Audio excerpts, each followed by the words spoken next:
மகிழ்நன் நேயர்களுக்கு வணக்கம். மகிழ்நன் டுடே நிகழ்ச்சியில் இன்று உங்களை சந்திப்பதில் மற்றற்ற மகிழ்ச்சி.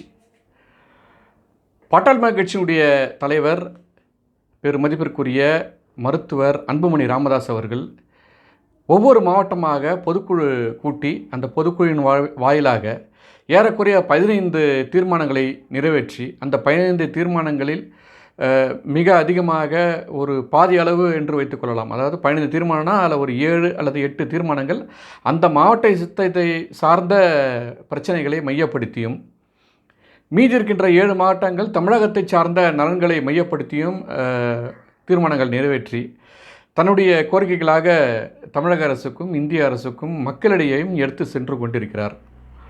அதில் அவர் முக்கியமான ஒரு செய்தியை கடந்த 2-3 அதாவது போன ஞாயிற்றுக்கிழமையிலிருந்து அவர் தொடர்ந்து பொதுக்குழு கூட்டங்களில் கலந்து கொண்டு இருக்கிறார். மாவட்ட வாரியாக ஒருங்கிணைந்த மாவட்டங்களை சேர்த்து கூட்டங்களை நடத்தி கொண்டிருக்கிறார்.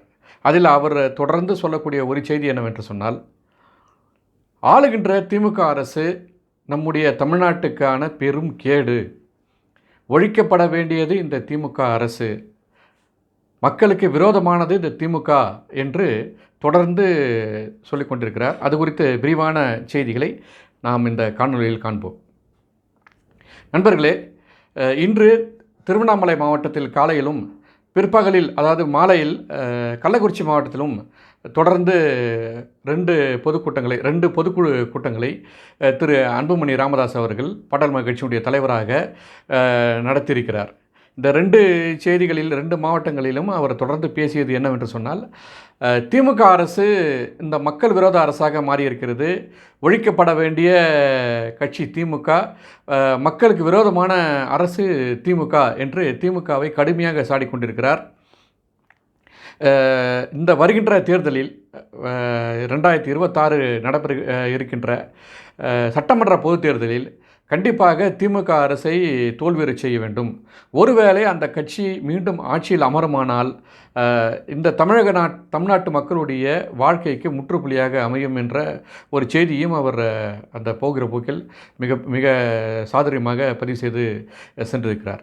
இதிலிருந்து நாம் தெரிந்து கொள்ள வேண்டியது, மக்கள் பிரச்சனையை சரியாக அந்த கட்சியினுடைய தலைவர் எடுத்து சென்று கொண்டிருக்கிறார். காரணம், வேறு எந்த கட்சியினுடைய தலைவரும் இன்று இருக்கக்கூடிய மக்கள் பிரச்சனைகளை ஆழமாக அறிவுபூர்வமாக உதாரணத்தோடு பேசக்கூடிய அளவில் யாரும் தயாராக இல்லை. காரணம், பல்வேறு நிலைகளில் அவர்கள் கூட்டணி குறித்து தான் சிந்தித்து கொண்டிருக்கிறார்களே தவிர ஆட்சியினுடைய அவல நிலையை பொதுவெளியில் பேசக்கூடிய ஆட்களாக யாரும் இல்லை, எந்த கட்சியுமே இல்லை அப்படின்ற நிலைமை தான் இன்றைக்கி இருக்குது. ஆனால் அந்த பாட்டாளி கட்சியினுடைய தலைவர் பெருமதிப்பிற்குரிய அன்புமணி ராமதாஸ் அவர்கள் தொடர்ந்து வாய்ப்பு கிடைக்கும் போதெல்லாம் இந்த கட்சியினுடைய அவலங்களை எடுத்து சொல்லிக் கொண்டிருப்பதை நாம் பார்த்து கொண்டிருக்கிறோம். திமுகவுடைய ஆளுகின்ற திமுக அரசினுடைய குறைகளை தொடர்ந்து பொதுவெளியில் விமர்சித்தும், இந்த கட்சி தோற்கப்பட வேண்டும், வருங்காலத்தில் திமுக மீண்டும் ஆட்சிக்கு வரக்கூடாது என்ற முன்னெச்சரிக்கையும் இந்த பொதுமக்களிடையே எடுத்து சொல்லுகின்ற ஒரு தலைவராக மக்களால் இன்று பார்க்கக்கூடிய நிலையில் இருக்கிறார். இது என்ன சொல்ல வருகிறது என்று இன்னொரு பக்கம் பார்க்கும்போது, அரசியல் ஆய்வாளர்கள் மத்தியில் இடையில் ஒரு செய்தியும் வந்தது. என்னவென்றால், திமுகவோடு கூட்டணி சேர்வதற்கான வாய்ப்பையும் பாமக செய்து கொண்டிருக்கிறது, அதற்கான முயற்சிகளை செய்து கொண்டிருக்கிறது. பாட்டாளி கட்சியுடைய நிறுவனர் தற்போது நடந்த வன்னியர் சங்க மாநாட்டில் தம்பி ஸ்டாலின் அவர்கள் அப்படின்னு சொல்லிட்டு ஒரு வார்த்தையை ஒரு நேசத்தோட அன்போடு சொல்கிறாரு. அதனால் அவர் திமுகவுக்கு போகிறதுக்கான வாய்ப்பும் இருக்குது அப்படின்ற ஒரு செய்தியும் நம்ம பார்க்க முடிந்தது. அது மட்டுமல்ல, நேற்றைய ஒரு நேர்காணலில் கூட திமுக அதிமுக பெரிய கட்சிகள் அவர்கள் அழைப்பிடும் பட்சத்தில் நாம் எங்களுடைய நிர்வாகக்குழு, செயற்குழு, பொதுக்குழு கூடி நாங்கள் அதை முடிவு செய்வோம் அப்படின்ற ஒரு செய்தியும் அவர் சொன்னார். ஆனால் இன்றைக்கி அதே கட்சியினுடைய தலைவர் திரு அன்புமணி அவர்கள் தெளிவாக என்ன சொல்கிறாருன்னா, இந்த அரசு கண்டிப்பாக திரும்ப வரக்கூடாது, அதாவது ஆளுகின்ற திமுகவுடைய அரசு திரும்பவும் தேர்தலில் வெற்றி பெறக்கூடாது என்பதில் அவர் ரொம்ப தெளிவான ஒரு பார்வையை முன் வச்சிருக்காரு. இப்போ நாம் இதிலேருந்து பார்க்க போகிறது என்னென்னா, அப்போது கண்டிப்பாக பாட்டாளி மக்கள் கட்சி திமுகவோடு இணைவதற்கான வாய்ப்பு ஒரு 1% கூட இல்லை அப்படின்றத தான் நம்ம பார்க்குற மாதிரி இருக்குது. அது எவ்வளோ தூரம் உண்மைன்றதெல்லாம் நம்ம வந்து வருகின்ற தேர்தலில் நெருங்க அதை பார்த்துக்கலாம். ஆனால் இவர் இன்றைக்கி பேசக்கூடிய நிலையை பார்க்கும்போது கண்டிப்பாக இவர் வந்து திமுகவோட சேரமாட்டார். அன்புமணி ராமதாஸ் அவர்கள் அந்த கட்சியினுடைய தலைவராக இருந்து சொல்லுகின்ற வார்த்தை திமுகவோட சேர்றதுக்கான வாய்ப்பு குறைவு என்று பார்க்க முடிகிறது. அதுலேயும் உடனே ஒரு கேள்வியும் வைப்பாங்க. சார், அவங்க தான் வந்து அந்த கட்சியினுடைய நிறுவனர், அவர் தான் தலைவர்னு அறிவிச்சிட்டாரு, அவர் தலைமையில் ஒரு அணியும் திரு அன்புமணி தலைவராக இருக்கக்கூடிய இன்னொரு அணியுமா இருக்கே அப்படின்ற ஒரு கேள்வியை ரொம்ப குதர்க்கமான சில பார்வையாளர்கள் கேட்கக்கூடும்.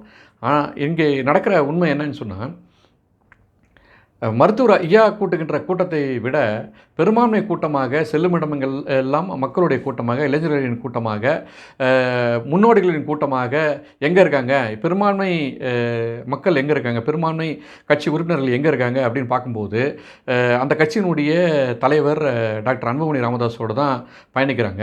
அதை பார்க்கும்போது அப்போது இவர் சொல்கிறது தான் உண்மை, டாக்டர் அன்புமணி சொல்கிறது தான் வந்து கட்சியினுடைய நிலைப்பாடாக நம்ம எடுத்துக்க வேண்டியதாக இருக்குது. ஸோ அந்த வகையில் பாட்டாளி மக்கள் கட்சி எந்த சூழ்நிலையும் திரும்பவும் வந்து திமுகவுடைய கூட்டணிக்கு போகிறதுக்கான வாய்ப்பு இல்லை அப்படின்றத ஒரு கருப்பொருளாக நம்ம எடுத்துக்கலாம் அப்படின்னு நம்ம முன்னெடுத்துக்கலாம். சரி, அப்போது உண்மையிலேயே இவங்க அங்கே போக மாட்டாங்க அப்படின்றது உண்மை அப்படின்னு தெரிஞ்ச பிறகு இன்னொரு பக்கம் ஒரு செய்தி என்னென்னா, விடுதலை சிறுத்தைகள் கட்சியினுடைய தலைவர் முனைவர் தொல் திருமாவளவன் அவர்கள், டாக்டர் தொல் திருமாவளவன் அவர்கள் ஒரு தனியார் நிறுவனத்துக்கு, தனியார் தொலைக்காட்சி நிறுவனத்துக்கு பேட்டி கொடுக்குறாரு. அதில் என்ன சொல்கிறாருன்னா, டாக்டர் ஐயாவுடைய கடந்த கால முன்னெடுப்புகளையும் பாட்டாளி மக்கள் கட்சி இந்த சமூகத்திற்காகவும் தலித் மற்றும் வன்னியர் மக்களுக்கு இடையிலான அந்த ஒத்துழைப்பான ஒரு போக்கையும் அவர்களுடைய ஒற்றுமையான அந்த சமூக ஒற்றுமையையும் எப்படிலாம் அவர் எடுத்துகிட்டு போனார். இன்றைக்கும் அந்த கட்சியினுடைய பொதுச் செயலாளராக இருக்கக்கூடியவர் ஒரு தாழ்த்தப்பட்ட சமூகத்தை சேர்ந்தவரை தான் இருக்க முடியும் அப்படின்ற அந்த பைலாவை அவர் கிரியேட் பண்ணி வச்சிருக்காரு.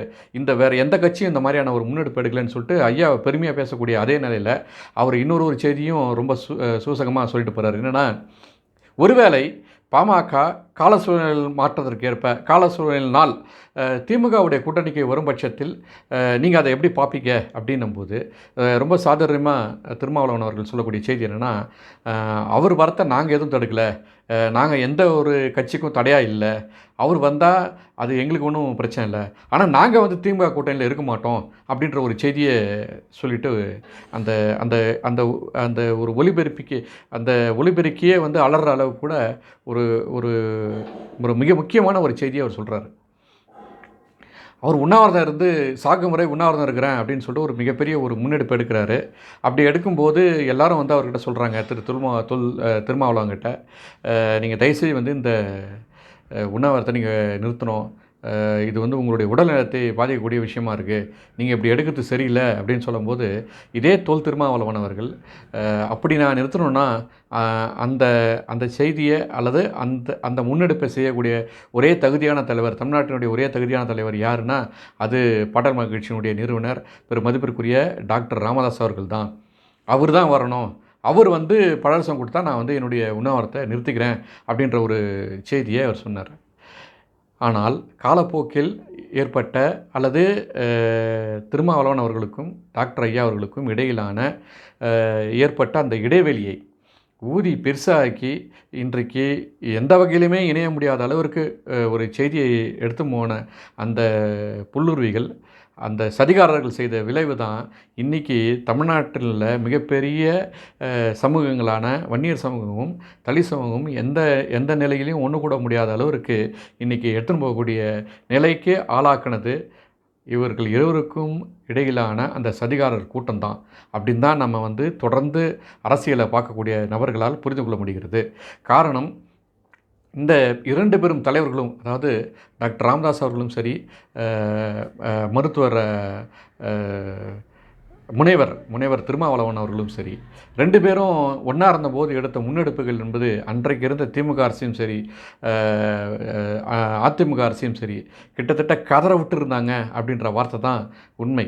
காரணம், தமிழுக்காக அவர்கள் எடுத்து சென்ற முன்னெடுப்பு வேறு எந்த சமூகமும் வேறு எந்த கட்சியும் தமிழக வரலாற்றில் பெருமளவில் எடுத்து செல்லவில்லை என்பதுதான் உண்மை. தினம் ஒரு அறிக்கை, தினம் ஒரு போராட்டம், தினம் ஒரு ஆர்ப்பாட்டம் என்று தமிழ்நாடு முழுக்க ஒரு பெரிய கிளர்ச்சியை ஏற்படுத்தியது இவர்கள் இருவரும் ஒன்றாக இருந்த காலம்தான். 2 பேருமே ஒன்றாக இருந்தாங்கன்னா 2 பேரும் ஒரு புரிதலோடு ஒரு கூட்டணியாக ஒரு முன்னெடுப்பாக அவர்கள் செய்து கொண்டிருந்த அந்த முயற்சி தான் இன்றைக்கும் கூட தமிழ் ஒரு எடுத்து போகணும், தமிழுக்கு அடுத்த நிலைக்கு எடுத்துன்னு போகணுன்னா அதுக்கான ஒரு வழியாக இவர்களுடைய எடுத்த அந்த அடிப்படை முன்னெடுப்புகள் தான். அப்படி இருந்த ஒரு பெரிய தலைவர்களை ஒரு சதிகாரர் கூட்டம் எப்படி உடைச்சதுன்றதெல்லாம் நாம் ஒரு காணொலியில் தொடர்ந்து பார்க்கலாம். சரி, இப்படி இருந்த இவர்களை இன்றைக்கி திரும்ப சேர முடியாத அளவுக்கு பண்ணது மட்டும் இல்லாமல் பாமக வந்தால் நாங்கள் திமுக கூட்டணியில் இருக்க மாட்டோம்னு விடுதலை சிறுத்தைகள் கட்சியினுடைய தலைவர் முனைவர் திருமாவளவன் அவர்கள் சொல்லிட்டார். அப்போது அவங்களும் சொல்லிட்டாங்க, நாங்கள் பாடல் மகிழ்ச்சியோட சேர மாட்டோம் அப்படின்னு. இந்த பக்கம் பாடல் மகிழ்ச்சியுடைய தலைவரும் சொல்லிட்டாரு, நாங்கள் திமுகவுக்கு சங்கு ஊதாமல் முடிக்க மாட்டோம். சங்கு ஊதாமன்ற வார்த்தையை நீங்கள் கொஞ்சம் திருத்திக்கணும்.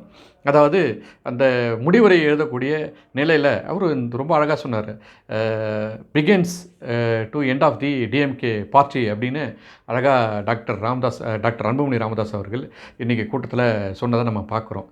ஆக திமுகவுடன் கூட்டணி இல்லைன்றத அந்த கட்சியினுடைய பாடல் கட்சியினுடைய தலைவர் அன்புமணி ராமதாஸ் அவர்களும் அவங்க வந்தால் நாங்கள் இருக்க மாட்டோம் அப்படின்னு சொல்கிறத திருமாவளவன் அவர்களும் சொல்லிட்டாங்க. இதில் ஏன் இப்படி இவ்வளோ தெளிவாக இருறாங்க, ஏன் திருமாவும் முக ஸ்டாலின் அவர்களும் அவ்வளோ ஒற்றுமையாக இருக்காங்க அப்படின்றத பார்க்கும்போது, ஒரு காலத்தில் இதே விடுதலை சிறுத்தைகள் கட்சியினோடு ரொம்ப ஆர்வத்தோடும் ரொம்ப முக்கிய தலைவராகவும் இருந்து செயல்பட்ட திரு ஏர்போர்ட் மூர்த்தி அவர்கள், அண்ணன் ஏர்போர்ட் மூர்த்தி அவர்கள் ஒரு செய்தியை சொல்லுவார்.